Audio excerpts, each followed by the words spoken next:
I don't know about you, but I can't get enough of this soundtrack. I think this is one of the best soundtracks of all Pokemon Diamond, Pearl, and Platinum. That goes without saying. Okay, seeing this Rattata on screen kind of reminds me of something. I think I said that Zigzagoon could be found on Route 201, but then again, I'm not really sure if that's the case. I mean, I always said that because, well, typically when you start a Pokemon game, you're bound to encounter the early game normal type in the first route, so yeah, that's why I said that Zigzagoon could possibly be found in Route 201. So, if I'm wrong about that, then I apologize for that. I guess maybe I don't know too much about this game, if at all. Oh, there's Zigzagoon right now. Oh yes, Turtwig is now at level 12 because off screen I was running up Bidoof just a little bit, so that way I could be one step closer to getting Yawn. Also, since the trainers I'm going to be fighting in this game are kind of tough, I figure I might as well grind up Turtwig just a little bit so that way it doesn't get its ass kicked, because it's about to happen at some point. Okay, this last trainer over here, she's supposed to be a little further down this route. In the original Diamond, Pearl, and Platinum, this would have been a youngster instead. But don't worry, that youngster I'm going to fight him immediately after this last trainer. So yeah, no problem. Oh yes, also Turtwig learned Curse at level 11. Take note of the fact that Curse is a ghost type move in this game, instead of being traditionally 3 question marks. I believe that started in Generation 5, if I'm not mistaken. But yeah, for Curse, I don't think I'm going to use that move very much. Although I might use it when I absolutely have to, which I'm not really sure when that's going to be, since I'm not really sure if there's going to be some instances where I might have to use Curse for, um, possibly for an emergency. I mean, it's about to happen at some point, but I just don't know when. Oh yes, taking a look at some of the sprites in this game for a second. I don't know if you noticed, but some of these sprites actually come from Heart Gold and Soul Silver. I mean, that Nidoran from last video that almost killed my Turtwig, I believe that sprite is from Heart Gold and Soul Silver, because the sprite for Nidoran in Diamond, Pearl, and Platinum, it's different. Same thing for that Pidgey that was spamming Sand Attack on my way to Professor Rowan's lab. Yeah, I do remember that that Pidgey sprite is from Heart Gold and Soul Silver, because the sprite for Pidgey in Diamond, Pearl, and Platinum, it's a lot different. Okay, pretty nice trainer tip. Okay, here's that youngster that I was supposed to fight first. Okay, I don't know what was the logic behind swapping the placements of this guy as well as the last trainer that I just fought. But hey, Drake was making some modifications to this game, so I don't really have any say to it. Oh, Hoot Hoot? Okay, this might be trouble because I believe this thing has Peck, like it's using right now, and Hypnosis. I mean, Peck is one thing, but Hypnosis, that's something entirely different. And since I can't buy Awakenings right now, yeah, I really hope this thing doesn't go for Hypnosis. Oh, I'm going first? Okay, looks like we got a little speed tie here. Kinda strange because, you would think that maybe Hoot Hoot would go first because, after all, it is a flying type. But then again, flying types don't have the... Actually, Turtwig doesn't have the best speed, so yeah, I thought maybe, Hoot Hoot would go first all the time. But then again, not all flying types have good speed, like say Skarmory or Corviknight. Yeah, I think you get the picture. Okay, Turtwig grows to level 13, and I believe this guy has a Starly as well. I don't think the Starly is going to give me trouble, so yeah, hopefully I can take this thing down without any fuss. Okay, I think I'm well within range of my Overgrow ability, so hopefully this Razor Leaf does a whole lot of damage. Okay, I'll gladly take the critical hit. Okay, now I'm going to go back to heal because I don't want to continue on this route with an injured Turtwig. Especially since the next trainer I'm going to be facing, he is going to be a little bit tougher than the first 2 trainers that I faced because his lineup consists of Growlithe, Burmy, and Zigzagoon. Well, Zigzagoon I don't see as much of a threat, but Growlithe, yeah, his Growlithe has Ember on it, and Turtwig is weak to fire moves, and Burmy has Bug Bite on it, and Turtwig is weak to Bug. So I'm gonna do my very best to keep Turtwig alive because, yeah, I can't buy any status items right now. Status healing items. Yeah, I meant to say that. Well, actually, there is antidotes, but yeah, I'm not on the verge of getting poisoned. I'm on the verge of getting burned, and I can't buy burn heals right now. Oh, Shinx, huh? Oh boy, I remember when I used Shinx years ago, but those days are over now. Especially since I found out that Luxray is a physical attacker, not a special attacker, since, yeah, using Thunderbolt on Luxray, yeah, it's not a very good idea since, yeah, it's not a very good special attacker. Although, I believe Luxray is supposed to be a electric dark in this game. I mean, some people say that Luxray does look like a dark type. Me personally, well, I don't really care because, yeah, I don't use Luxray anymore. I mean, the best move for it is Spark, and yeah, that's pretty much it, Spark. Not Thunderfang because Thunderfang has a 5% chance of missing, and I'm not really sure if you really want to deal with that. Well, there is Wild Charge actually, because yeah, did I mention that certain moves from Generations 5 and 6 are in this game? Because they are. Moves like Wild Charge, Scald, what else? Dazzling Gleam, Moonblast. Yeah, I mentioned those last two moves because the Fairy typing is in this game. Yeah, I didn't mention that at first, but I was bound to mention that at some point. So yeah, there are Fairy type Pokemon in this game, such as Pokemon like Ralts, Jigglypuff, Clefairy, and all that kind of stuff. Yeah, I think you get the picture now. Oh boy, I don't know if I'm going to survive this battle. Hopefully I will. Especially since I believe his Growlithe has Intimidate, so that means Turtwig's attack is going to get dropped.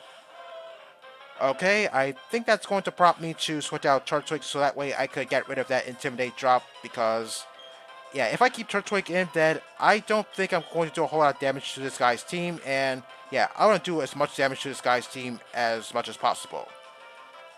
Oh, how? Okay, well, I don't think that's going to do anything because I said that this Growlithe has Ember. Okay, let me see how much I can do with Bidoof's Tackle. I'm going to see if I can try to whittle down Growlithe HP to the point where maybe Turtwig could come in for the kill. I mean, yeah, if Bidoof goes down, then okay, it doesn't really matter since that's really what I wanted. Okay, that Emperor hurt thanks to an untimely critical hit. Okay, from that certain amount of HP for Growlithe, yeah, I think Turtwig could take down Growlithe. Yeah, I'm doing my best to keep Turtwig from getting hurt because, yeah, I can't heal off the burn if Turtwig does get burned. Okay, well at least that Intimidate attack drop is gone, so that way I don't have to worry about Turtwig's attacks not doing a whole lot of damage. Okay, well good thing that Ember didn't burn me, otherwise, yeah, I would have been completely screwed. Okay, Turtwig reaches level 14, that's good. Oh, Bullet Seed? No thanks, I don't want Bullet Seed, I have Razor Leaf, and yeah, Razor Leaf tops Bullet Seed in so many ways. I mean, back in Emerald 386, I had no choice because, well, the only move that Grovyle was getting currently was Absorb and nothing else. So yeah, I had to give Bullet Seed to Grovyle. Okay, here's Burmy, who's using Protect. Well, good for you. I'm using Curse, so that way I could do a lot more damage to you. And not only that, but with defense boosts, then I could take up those Bug Bites. Okay, how much is Bug Bite going to do? Oh, 2 damage? Okay, well, that's nothing. Well, I guess you can say this battle is pretty much won. Barring a critical hit, of course, because, yeah, like I said, it's bound to happen sooner or later. Okay, 2 damage again. Okay, hopefully this tackle will be enough to take down Burmy in 1 hit. Alright, there we go. I'm not really sure if Burmy does get Bug Bite leveling up. I mean, I never really used that thing at all, so, yeah, I don't know too much about that thing. Okay, Zigzagoon, like I said, Zigzagoon is not very threatening. Unless, of course, it starts spamming Sand Attack to the point where I start missing my attacks. Okay, well, at least Razor Leaf connects. That's good. Because if it kept going for Sand Attack over and over again, I would have been really pissed off. Okay, well, I got out of this battle alive because, I'll be honest, I was kind of scared going into this battle because, yeah, every now and then I do get burned from Growlithe's Ember, and yeah, I'm not really sure if I could even win the battle if that did happen. Okay, some Pokemon appear in the morning, some come out at night. Yeah, I do know that since this is a new generation. Okay, got a potion here, and there's a hidden item somewhere within this area, which I'm going to get right now before I enter into Jubilife City. Okay, got a Stardust over here, which I will sell off screen. Okay, we finally made it to Jubilife City, and here is Dawn once again to greet me. Okay, is she going to show me around Jubilife City just like she did in Santum Town? I already have 5 Pokemon with me. I don't think she said that in Diamond, Pearl, and Platinum, believe it or not. I think this text was added in this game only. Oh, actually, I think she's going to take me to this trainer school, believe it or not. So yeah, I guess it's not really a tour of Jubilife City, since she already did that in Santum Town. Okay, now we're about to be introduced to one of the one of the more questionable people in this game. I did say back at the beginning of the first part of this Let's Play, there was some guy named Looker. Well, you're looking at him right now. And apparently he's supposed to be a member of the International Police. He doesn't look like a police officer. But then again, there are police officers who work undercover, so I guess that's the case for Looker.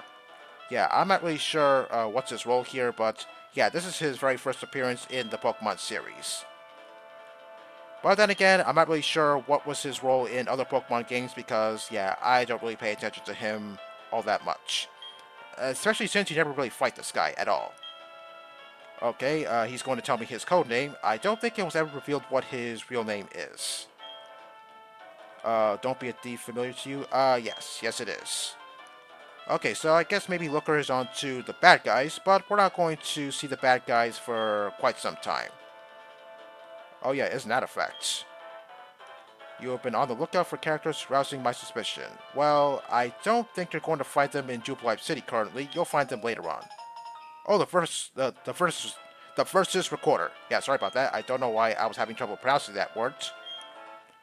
So the versus recorder. I believe you're going to record some battles that you do with your friends or something, or maybe competitive battling. Yeah, I do remember recording battles when I was in the Battle Frontier. So yeah, that's something good. Okay, and yeah, we're going to see Looker again in a little bit. You must inform me of the bad guys. That's sort of ironic because whenever the bad guys are around, he's nowhere to be found.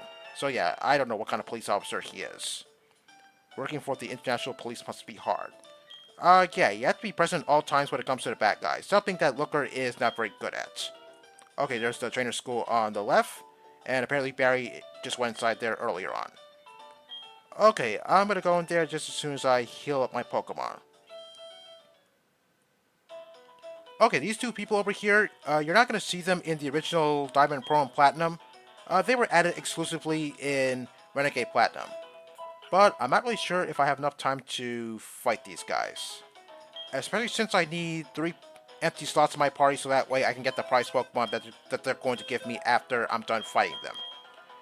Yeah, be sure you have a whole lot of space in your party because you're going to get a whole lot of gift Pokemon in this game. Yeah, I'm not really sure what's up with that, but hey, whatever works. Okay, I'm going to put Eevee in the PC, and I'm just going to leave Bidoof in my party since, yeah, I am still going to need it. Okay, but before you get the gift Pokemon, you have to answer 5 questions asked by this reporter over here. Okay, the 5 questions she's going to ask you, they're pretty much trivial questions from certain other Pokemon games. Okay, yes, I'm definitely going to do that. Okay, first question. Is Pikachu an electric type? Yes it is. It's been that way since the very beginning. Does the Kanto region Saffron City have an active fighting type gym? No, it does not. You're thinking of the fighting dojo. Professor Oak is a well-known Pokemon researcher based in the Kanto region. Is his full name Samson Oak? I don't think so. So my final question. The trainer tower's on 7 Island. Yes it is. Okay, and the last question. Can I beat her in a battle? Yes. Yes I can. Okay, so the 3 Pokemon she's going to be using consist of the 3 starters from the Kanto region. They're all at level 5. So after you beat her, you're going to get those respective Pokemon. Okay, I believe their abilities have been modified in this game, so that means they don't have just Overgrow, Blaze, and Torrent. I don't really know their abilities off the top of my head, actually, that are not those 3 abilities I just mentioned. Well, for Charmander, I believe it has Solar Power, Squirtle has Rain Dish, and for Bulbasaur, possibly Chlorophyll, if I have to make a wild guess, although I could be wrong about that, so don't quote me on it. Okay, for some reason, I took down Charmander in 1 hit, whereas I didn't take down Bulbasaur in 1 hit. But for Squirtle, yeah, I'm definitely going to take down Squirtle in 1 hit, thanks to my trusty Razor Leaf. Okay, whenever you get these gift Pokemon, they always have the following items. The Miracle Seed, the Charcoal, and the Mystic Water, just in case you're interested in those items. But for me, I'm going to put something else on Turtwig, which I'm probably not going to get in this video. Okay, I beat you, and now I'm going to get my prize Pokemon. But looks like I don't have enough time to grab them, so I'm going to get the 3 Pokemon from this lady next time. So join me then for some more action.